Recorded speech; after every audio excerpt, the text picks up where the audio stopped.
Son illərdə klinikamıza yaddaşla bağlı müraciətlər artıb və bu yalnız yaşlıların problemi deyil, artıq cavanlar da yaddaşla bağlı müraciət etməyə başlayıblar.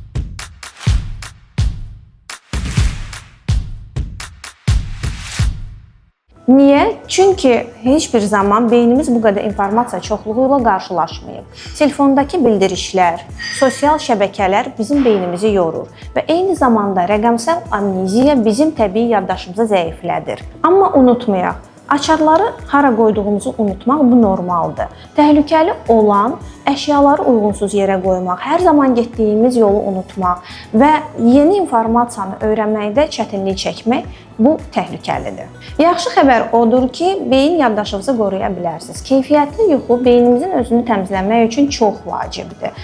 Həftədə 150 dəqiqə aktiv hərəkət, yeni bilik və bacarıqlar öyrənmək və balanslı qidalanma beynin yaddaşımızı qoruya bilər. Əgər sizin də yaddaşla bağlı şikayətiniz varsa, mütəxəssisə zamanında müraciət etməyə tələsin.